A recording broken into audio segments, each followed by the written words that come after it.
If you're thinking about starting a provision store business or you already run one and you're trying to understand the real money behind it, this video is going to clear things up in a very practical way. So stick with me to the end because I'll break down the actual profit expectations, startup reality, hidden cost, and how store owners really make or lose money in this business. And before we go deeper, hit the like button and subscribe so you do not miss more honest breakdowns like this. Also, drop a comment if you are currently running a store or planning to start one. I want to see where you are in your journey.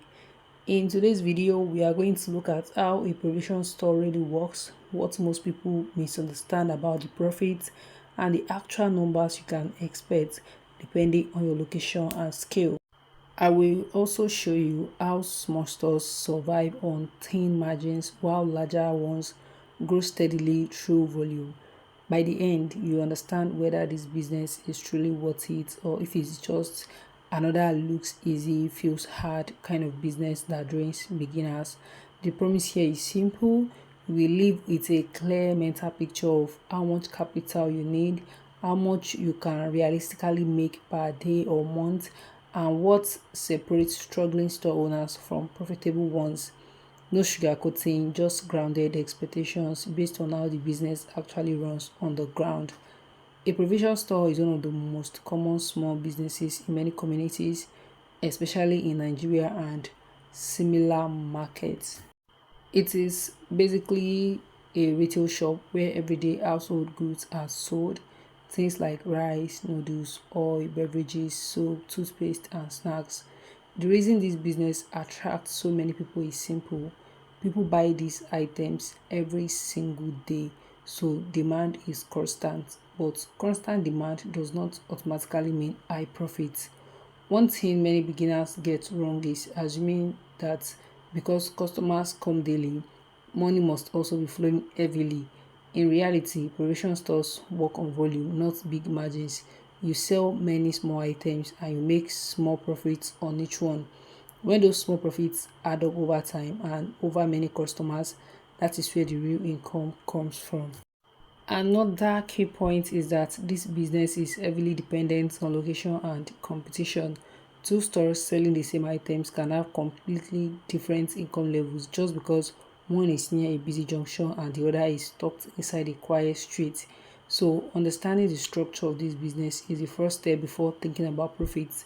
Now, let us talk about startup cost because this is where reality begins to set in for most people. Starting a provision store is not just about renting a shop and stocking a few items. The capital depends on the size you want to start with, but even a small setup requires planning. For a very small neighborhood store, you may need money for shop rent, basic shelves, initial stock, and possibly a freezer if you want cold drinks. Rent alone can vary wildly depending on the area. Stocking is where most of your money goes because you need variety. Customers do not want to see empty shelves, they expect options. A mistake many beginners make is starting with too little stock. When customers come and do not find what they need, they assume the store is not serious and they move to another option.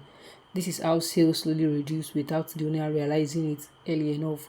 You also need to factor in unexpected costs like transport for goods, packaging materials, and minor shop setup adjustments. Even small things like lighting and signage matter because they affect visibility and trust. Location is one of the strongest factors that determines whether your provision store will survive or struggle. A good location is not just about being in a busy area, it is about being in a place where people naturally pass by while going about their daily routine. For example, a store near residential buildings, schools, bus stops, or busy junctions will always have more potential customers than one hidden inside a quiet street. People buy based on convenience. If your store is easier to access, you will likely get repeat buyers even if your prices are slightly higher.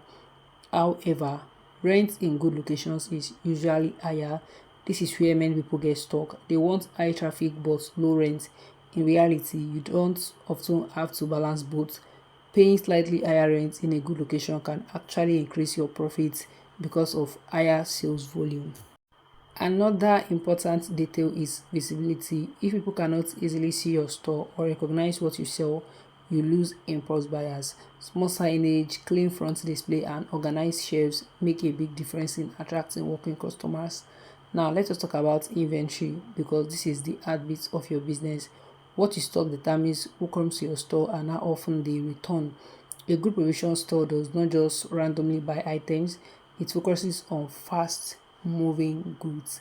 These are products people buy regularly without thinking too much, like rice, cooking oil, noodles, bread, beverages, soap, and detergents. These items keep cash flowing. And at the same time, you need a balance. If you only stock basic items, you might lose customers who want variety. If you stock too many slow moving items, your money gets tied down and you cannot restock quickly. One of the smartest ways to manage inventory is to observe your customers. What do they ask for most? What runs out quickly? What sits too long on the shelf? This simple observation helps you refine your stock over time. Inventory management is not a one-time decision, it is an ongoing process that directly affects your cash flow and profit stability. Pricing strategy is another area where many store owners either win or struggle. The margin in provision stores is usually small, so pricing has to be done carefully. Most items have a fixed market price range. You cannot randomly increase prices too much because customers will notice immediately and compare with nearby stores. So instead of focusing on large markups, successful store owners focus on consistency and volume. For example, making small profits on many items throughout the day is better than trying to make large profits on a few items and losing customers. This is why price fairness is important in this business. If customers trust your pricing, they keep coming back. Some store owners also use bundle sales or small promotional discounts to move slow items. This helps reduce waste and keeps money circulating.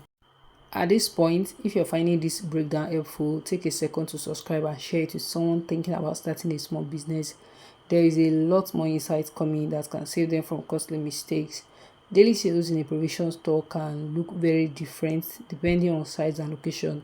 Some small stores may see modest daily turnover, while busier ones can move significant more stock in a single day. But here is what many people misunderstand. High sales does not automatically mean high profit. You might sell a lot and still end up with thin profit margin because of cost of goods, transport, and restocking pressure.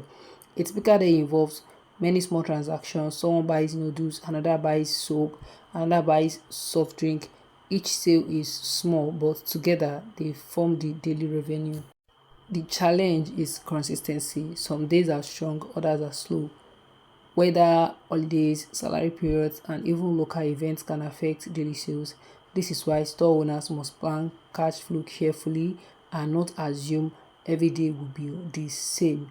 Profit margins in this business are usually low per item but steady when managed properly. Many items may give only a small percentage profit. The real income comes from how many times you can turn over your stock in a month. For example, if you buy stock worth a certain amount and you can sell and restock it multiple times in a month, your profit grows gradually. But if the items sit too long on shelves, your money is stuck and growth slows down. This is why fast moving goods are the backbone of the business. They keep cash circulating, which is more important than high margins on paper. Now let us look at a realistic small store scenario. A beginner store in a residential area might start with limited capital and modest stock. Daily sales might look okay, but after removing restocking costs, transport, and small expenses, the actual profit becomes clearer. Many people are surprised when they realize that profit is not as large as expected in the early months. It takes time for customers to build trust and for stock rotation to stabilize. However, consistency changes everything. Over time, as customers get used to your store, sales become more stable and predictable. This is when small profits start to accumulate into meaningful monthly income. A larger store scenario is very different. With more capital, better location, and wider inventory, daily turnover increases significantly, but so does responsibility. You need better stock management, more attention to pricing, and sometimes even staff. In larger setups, profit comes from scale. Even if margins are small, the volume of sales makes the total income higher. But mistakes also become more costly because stocks levels are bigger. Expenses are often the silent part of this business. Many beginners focus solely on buying stock and forget ongoing costs. Things like rent, electricity, transportation, restocking, differences, and even minor shop maintenance reduce profit over time. If you do not track this properly, you might think you are making more money than you actually are. This is why basic record keeping is important, even if it is just writing down daily sales and expenses in a notebook. Suppliers also play a major role in your success. Buying from the right wholesalers helps you reduce cost and increase profit margins slightly. Even small differences in supply price can affect your monthly income significantly. Bulk buying is another advantage. Once your store grows, the more you buy at once, the more and the better pricing you can negotiate in many cases. This is one of the ways experienced store owners increase profit without increasing prices. But mistakes are common. Overstocking slow items, ignoring customer demand, or failing to adjust prices when market changes can halt your business quickly. Flexibility is key. Customer behavior also matters more than people expect. Customers are very sensitive to convenience, pricing, and trust. Once they find a store that meets their expectations, they rarely switch unless something goes wrong. This is why consistency is powerful. Clean store, fair pricing, and availability of common items keep people coming back without much effort. Scaling a provision store is possible, but it is not automatic. You grow by reinvesting profits, improving location quality, expanding inventory, and sometimes opening multiple outlets. However, scaling too fast without control can also lead to losses. Many people rush expansion without understanding cash flow properly. Risks in this business include theft, expired goods, poor stock management, and fluctuating supplier prices. These risks are manageable, but only if you are paying attention. At the end of the day, the real profit of a provision store is not a fixed number. It depends on discipline, location, store management, and how long you stay consistent. Some people struggle because they expect quick returns, while others grow slowly and steadily by reinvesting and learning the system. If you are thinking of starting this business, focus less on how much I'll make fast and more on how do I make this stable over time. That mindset changes everything. If you have stayed to this point, you probably see now that provision store profit is not a simple answer. It is a system of many gains that builds up with consistency. If you found this useful, like the video, subscribe and share it with someone planning to start a small business.